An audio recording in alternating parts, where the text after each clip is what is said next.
Hi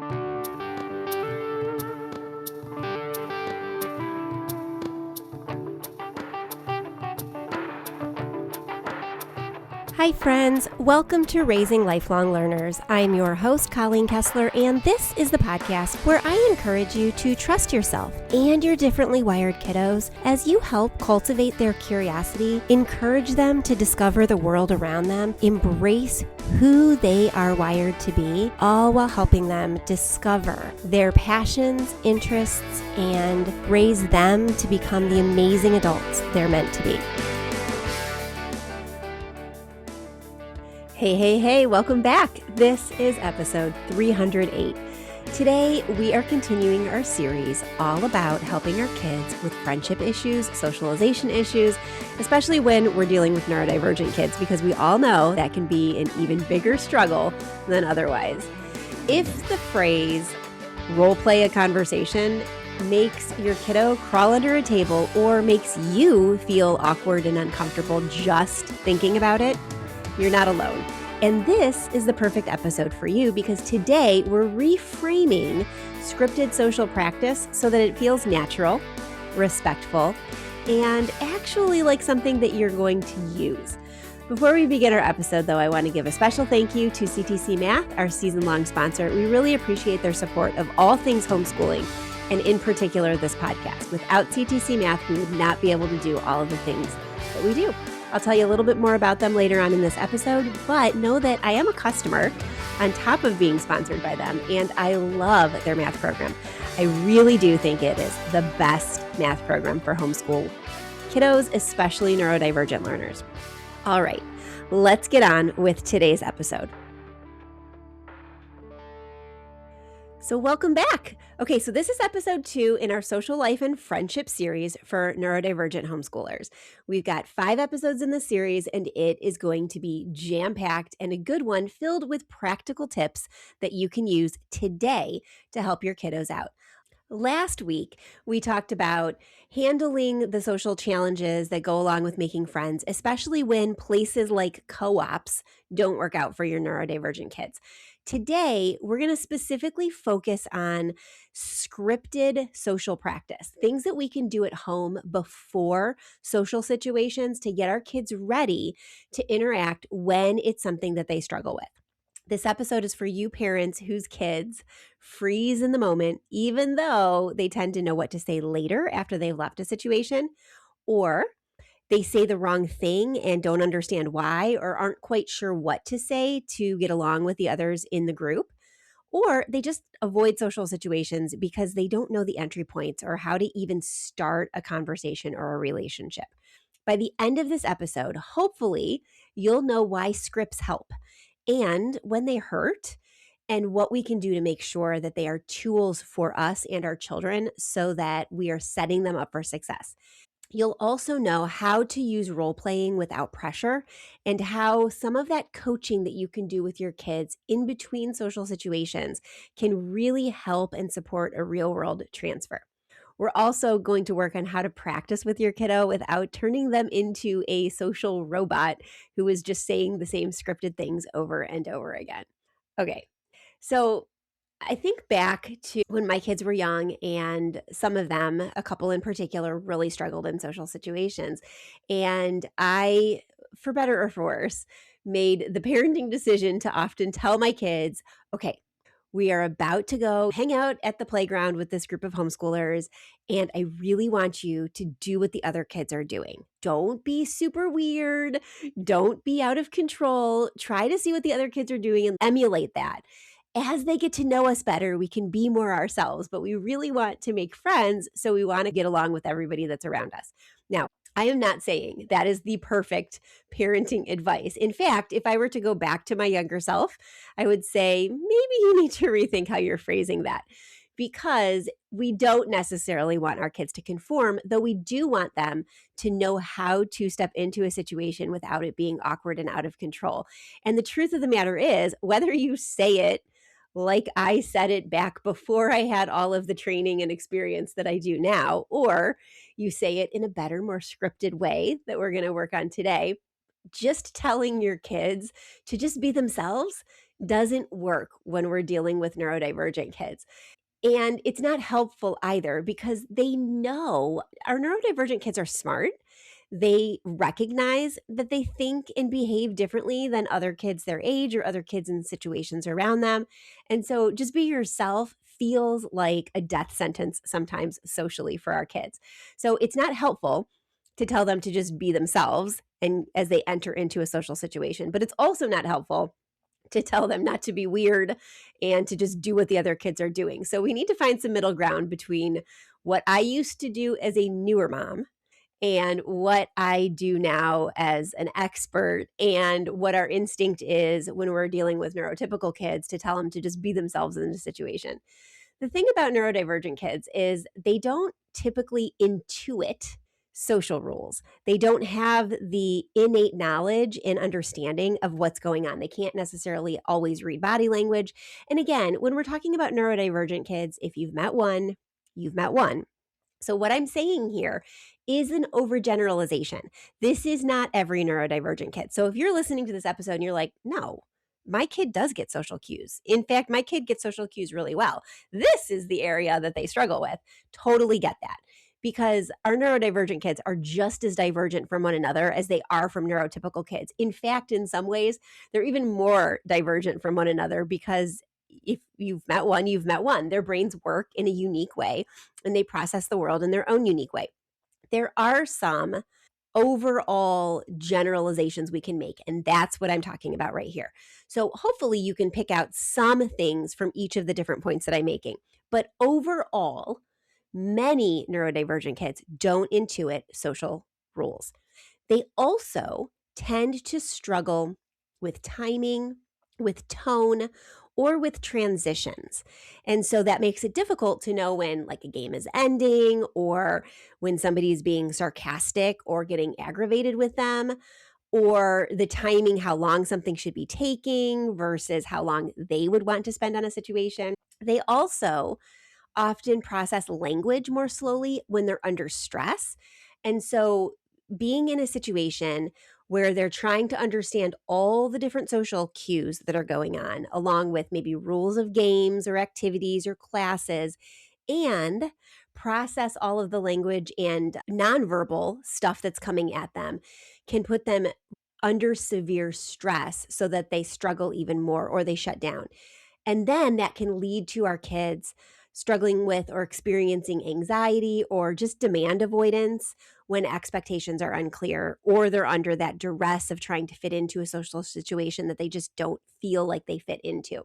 So when adults say, just say hi to somebody or go join them or use your words, it can assume skills that our neurodivergent kids don't necessarily have yet or haven't learned or haven't fully brought into their being so that they can draw from them in a consistent way. It's important to remember that social skills are just that. They are skills. They're not personality traits. Just because our kiddos struggle with understanding social cues in given situations does not mean they have a bad personality or they are not going to get along with people ever. It's just a skill set that needs to be taught and might need to be taught more explicitly for our kids who struggle in social situations. And here's the thing, skills can be taught. They can be taught kindly and explicitly and over time so that our kids really get a good understanding of what that looks like and how to behave in any given social situation. We're going to use scripts as scaffolding, not as scripts for life, not as entry points into conversation all the time for the rest of their life. They're just scaffolds to help them build the conversational skills that they need in order to make friends or get along in social situations. So first, we're going to redefine what we mean by scripts when it comes to this particular podcast episode. Scripts are not lines for our kids to memorize and use forever and ever.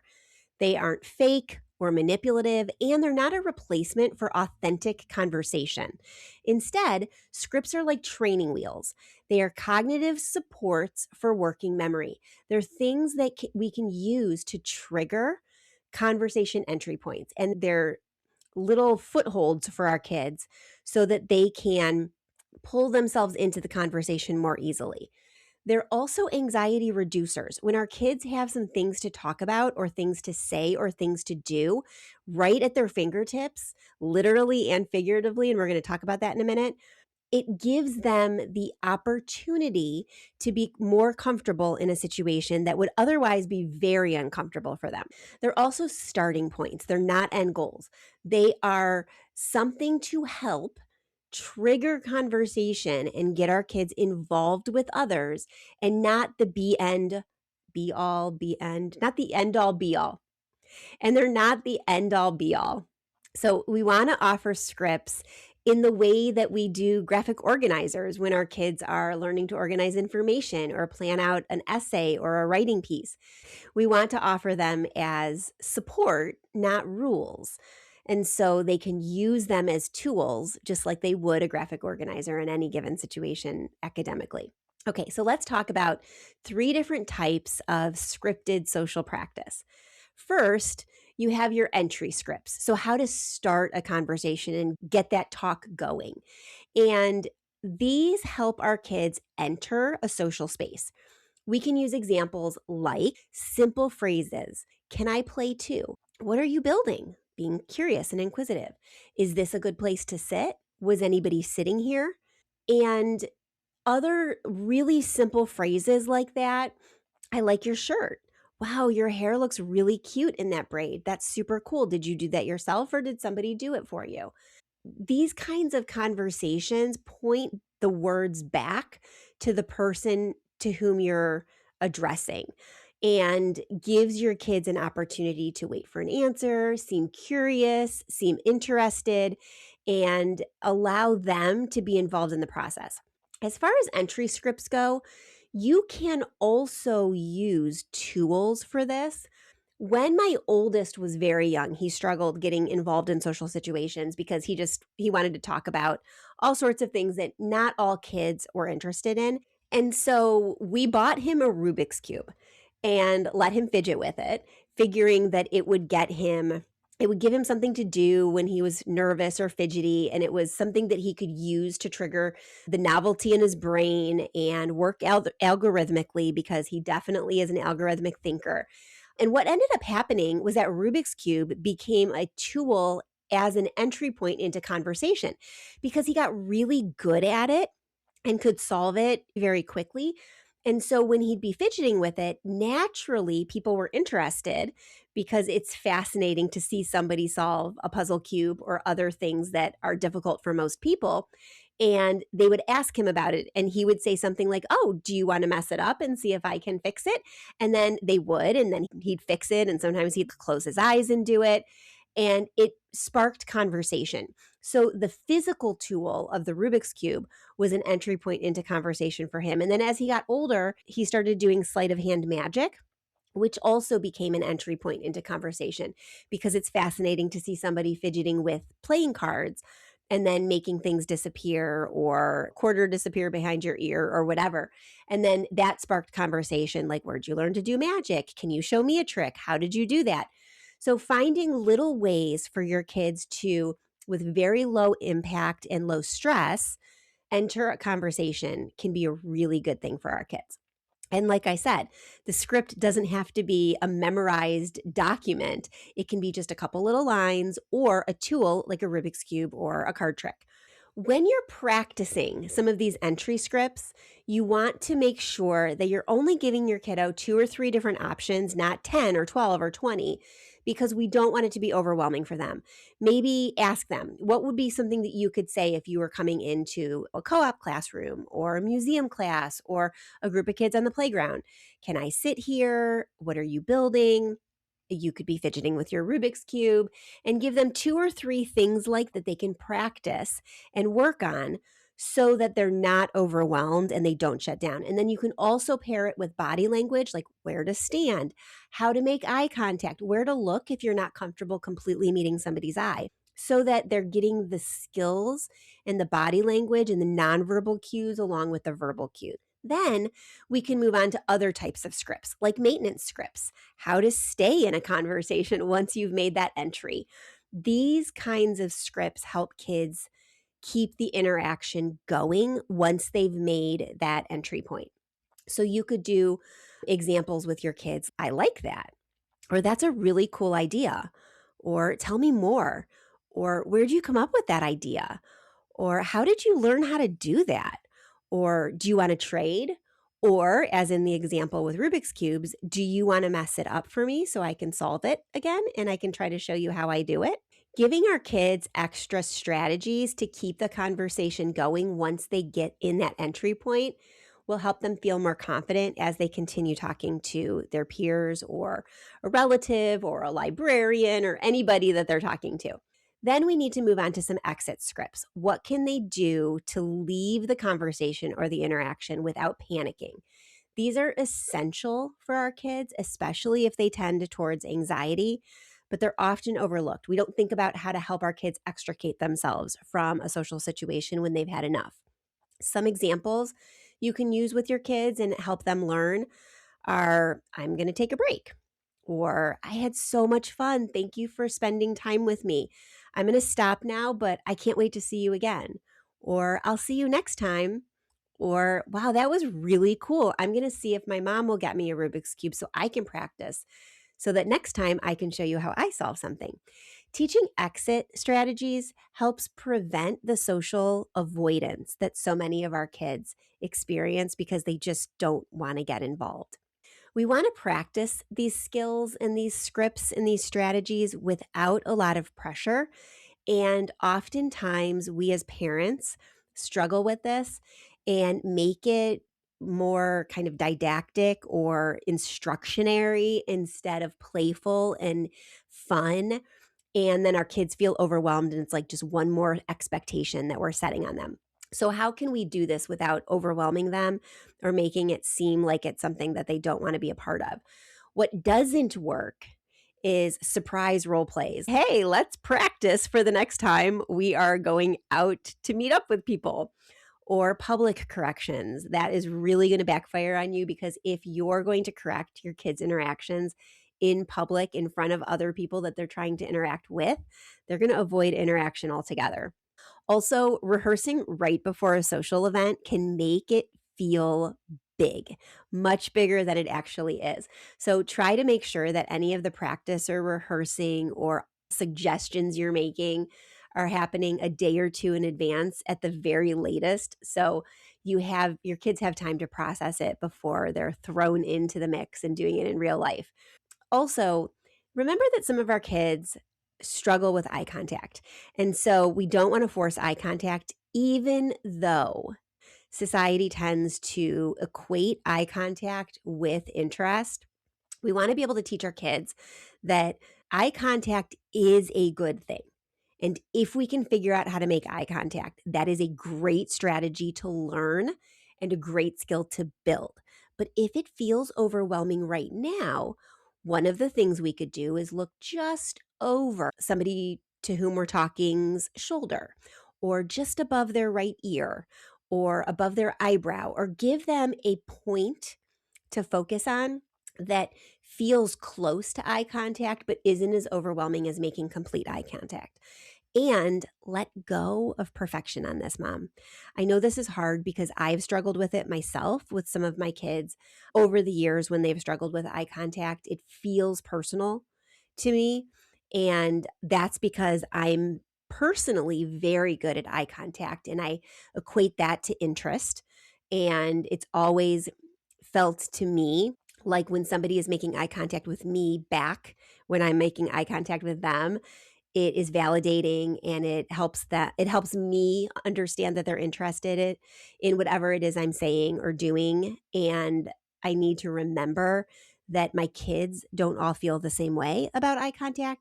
And for some of them, it's overwhelming. And so we need to make sure that we're making allowances while also teaching our kids about real world expectations so that they can bridge that gap, do what's comfortable for them, but then also make others around them comfortable as they grow and as they learn.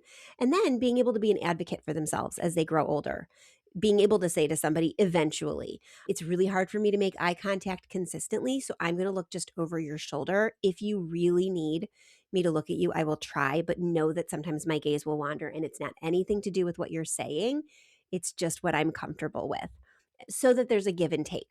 What does work, though, is playful, low stakes moments. Taking the time to make it interesting, make it enjoyable, and low stakes, where you can laugh about the interactions that you're having and you can take turns role playing. Modeling yourself first works.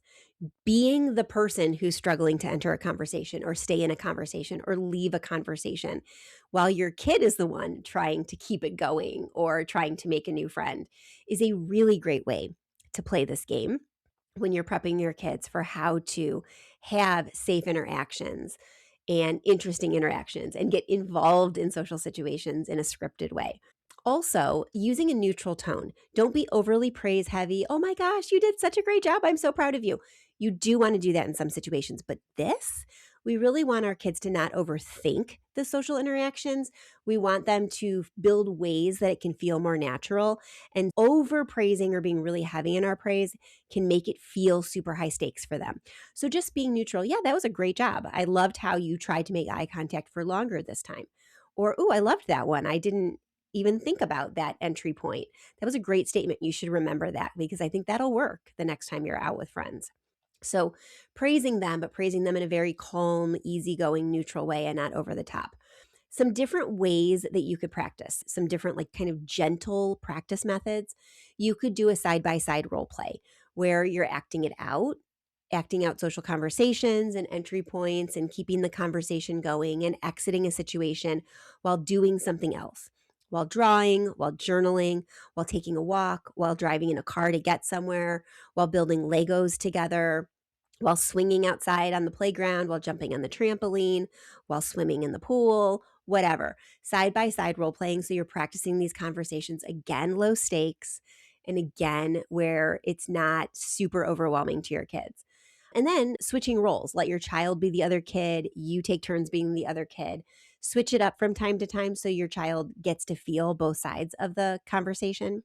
You can also do like a movie pause coaching. This is a really good strategy if you like to watch movies together or television shows together. You could pause the show and ask, what could they say here? Or what do you think might happen next? Drawing attention to the conversation points and the conversational situations within a movie or a show that they're familiar with so that it's not about them and their social skills. It's about a character. You could do this when you're reading aloud as well. Just giving that pause and having your kids predict what comes next. You can also do micro practicing. One line. Tell me one thing you could say if you were coming up to a group of friends at the playground. Tell me one thing you could say if you were really just done with a conversation and you wanted to leave. One scenario. Pretend that you are in a great conversation with somebody, but you're getting a little bit tired and you want to take a break. What could you say so that the person knows that you really enjoyed spending time with them, but you need to take a break or you need to go? Also, stop before it's awkward. Have some of these micro conversations or movie pause coaching or side-by-side role play, but only do it just long enough to get some of that practice in without making it feel super awkward and uncomfortable for your child. Practice should always feel interesting, not evaluative. So we want to make sure that it doesn't feel like we're testing or teaching our kids in this situation. It feels like we're having conversations, we're being natural, we're being playful, and we're being interesting as we're learning about social skills together. And if it starts to feel very like overwhelming or teachy, we want to take a step back and take a break. Okay, so let's talk about math. Specifically, let's talk about finding a program that actually works for your unique homeschoolers. In our house, we've been using CTC Math for years, and even though I am so appreciative that they sponsor this podcast, I am a paying customer. I'm still a paying customer even with their sponsorship because it's just that good, and I love supporting great companies with great programs. With 2 kids still at home, both with very different learning needs, CTC Math has been the flexible and dependable solution that I keep coming back to.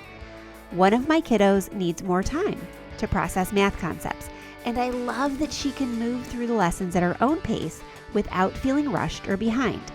My other kiddo, he flies. He jumps straight to the end of unit tests to see what he already knows, and then we only focus on the lessons that fill the gaps. That kind of customization is gold when you're homeschooling gifted or twice exceptional kids. CTC Math gives you the access to every grade level from kindergarten through 12th grade with your subscription so that your child can accelerate, review, or jump around based on their own needs, not based on some rigid curriculum structure. And because it's video-based with clear instruction and auto-graded lessons and quizzes, it frees me up to support my kids without being chained to a textbook, teacher's manual, or whiteboard. So whether your child needs more time or is racing ahead, you can tailor it all with CTC Math. Check it out at ctcmath.com. You will see why so many homeschool families trust it. And if you've got quirky math learners like I do, I think you're going to love it. If you have any questions about CTC, like I said, we've been using it for years in our homeschool, and I encourage you to reach out and ask me any questions that you have. If you do pop over there, let them know that I sent you and let them know that you appreciate their ongoing support of homeschoolers everywhere, especially those of you here at Raising Lifelong Learners. All right, let's get back to today's episode. Okay, next, we need to work on being able to coach in the moment without micromanaging the situation, because sometimes your kids need a little bit of help when they're in the situation. Maybe they can't draw back from recall the sentences that you've practiced or the ideas that you've had for keeping a conversation going when they really want to, or leaving a conversation when they really want to, or starting a conversation when they really want to. And we can help coach them, especially when they're feeling overwhelmed, so that we can reduce some of that overwhelm. Before the interaction, if you can sense or your kid is telling you that they're feeling a little bit overwhelmed or they're not sure what to do, you can say things to them like, "What's one thing you could say in this situation?" Or, "We're about to pull up to the park and I can see that the Jones family and the Bryant family and the Bozan family are all here. What's something you can say to Gavin to start a conversation and get going on your play?" And then coach them also, like, how will you know when to stop? What will your body be telling you?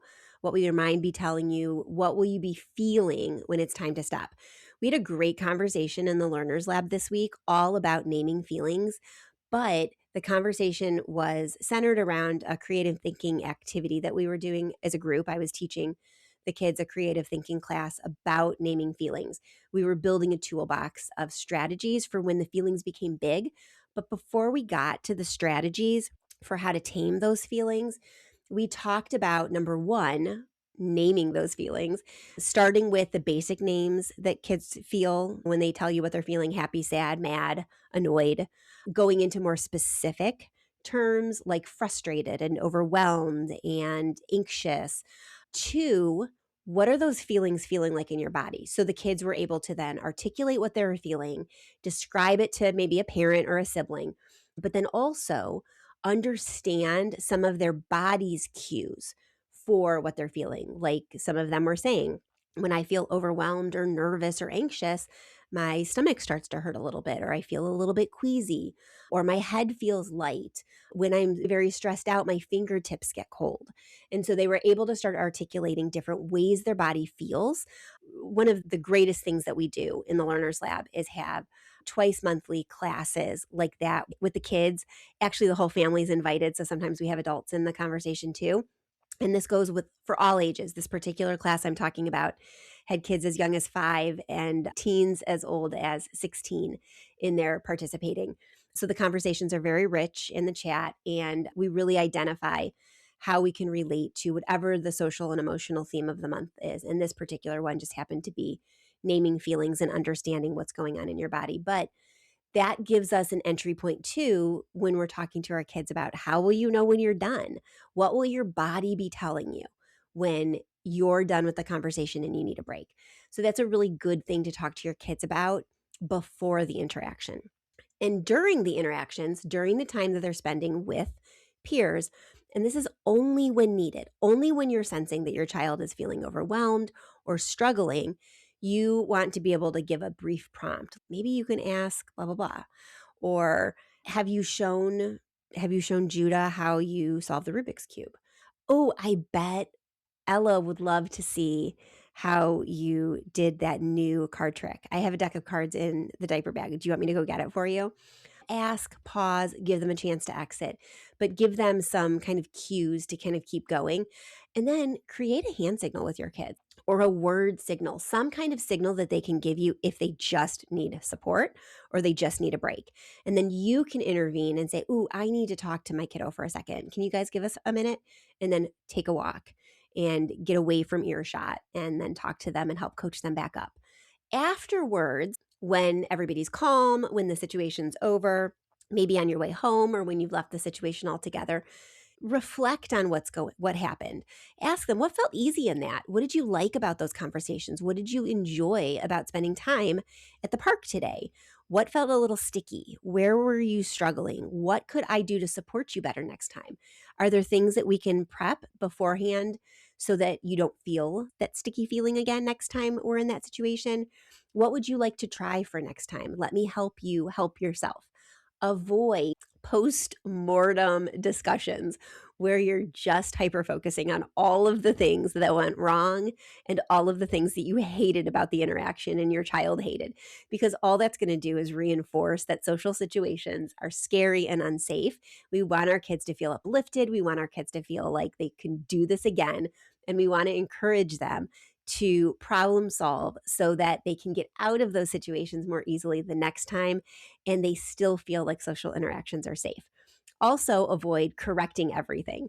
Tell them what they did right and then say, but maybe next time you might want to try blah, blah, blah. Or maybe you want to keep the cards in your pocket so you can draw them out if you're at a loss for things to say.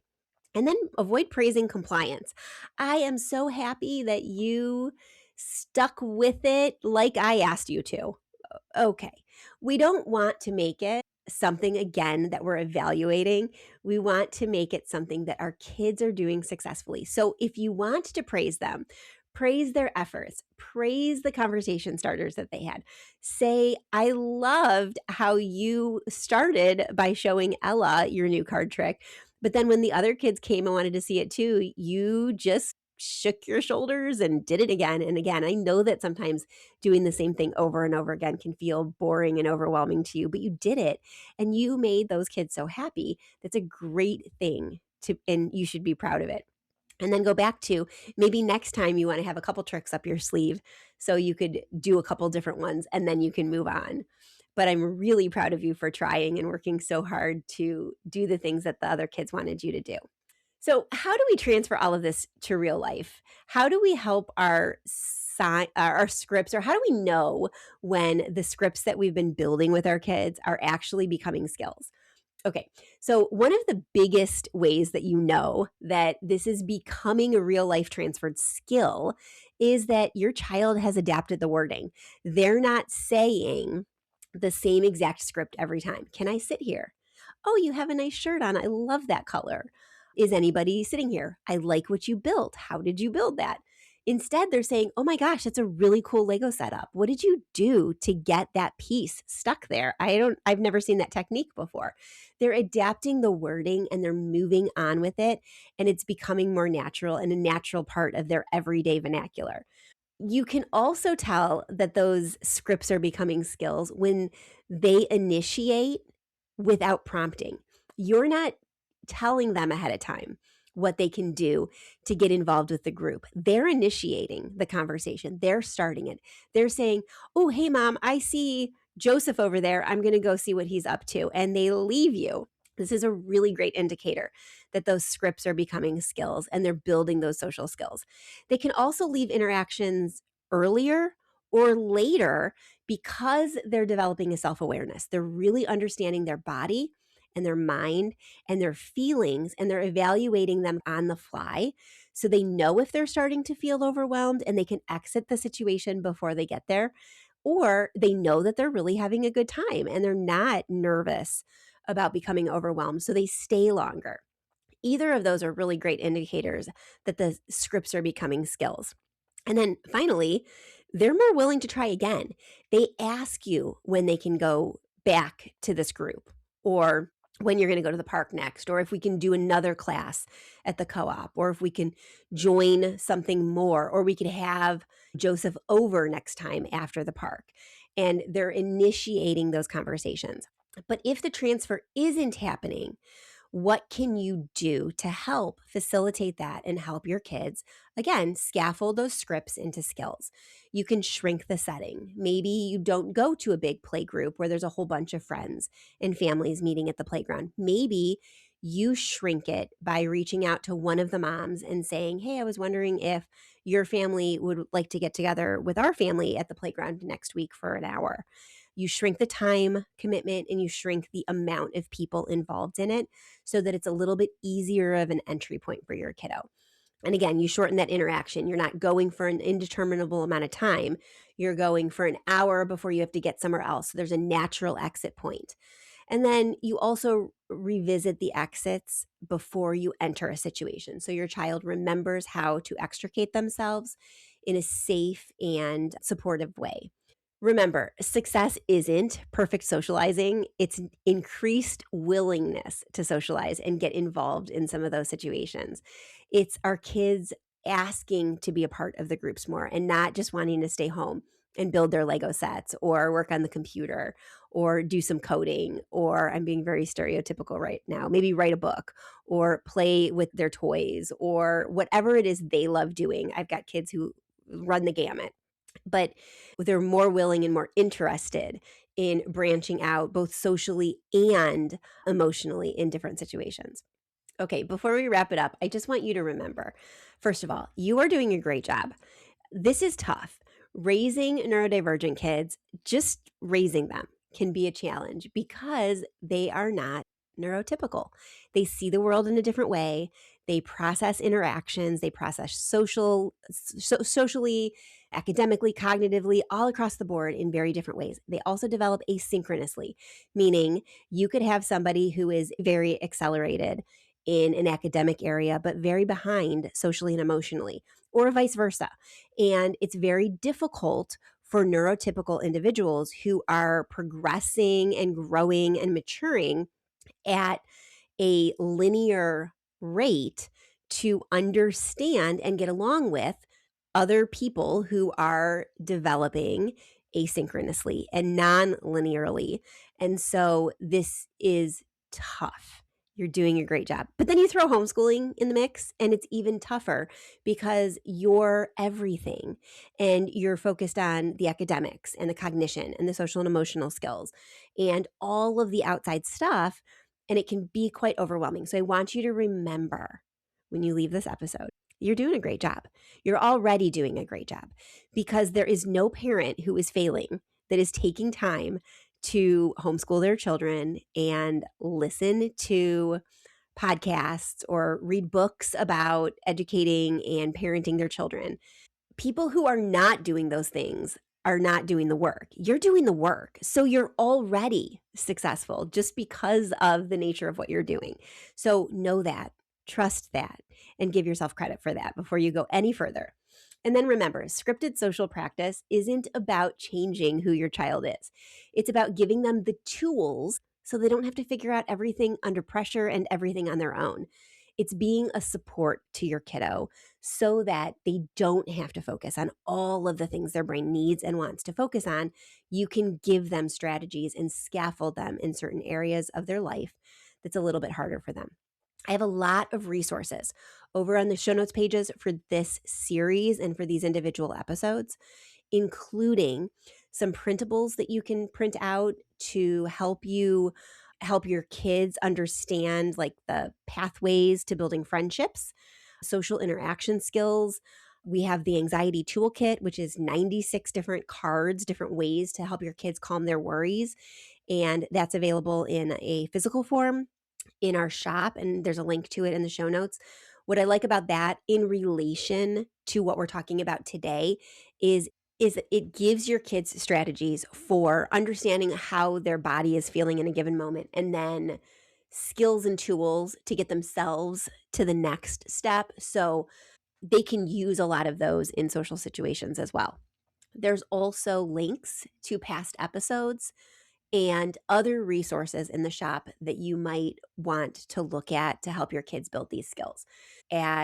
So check out the show notes at raisinglifelonglearners.com/podcast. Also, don't forget to check out the Learners Lab. The Learners Lab is a resource that has been completely and totally built with your family in mind. It is a community that supports families who are homeschooling neurodivergent kids. There are plenty of opportunities every month for your kids to work on these social skills, both with me facilitating online live classes, webinar style. So they're in the chat, learning to chat with people. And I invite the whole family to these. So you can either allow your kids to participate on their own or you can do it with them. We have, like I said, kids ages 5 to 16, even older. And then we have parents involved too. We have clubs. Currently, our club offerings include Lego Club, Doodle Club, and then a tween meetup and a teen meetup. There are 2 tween meetups and 2 teen meetups every month, and there is 1 Lego Club and 1 Doodle Club.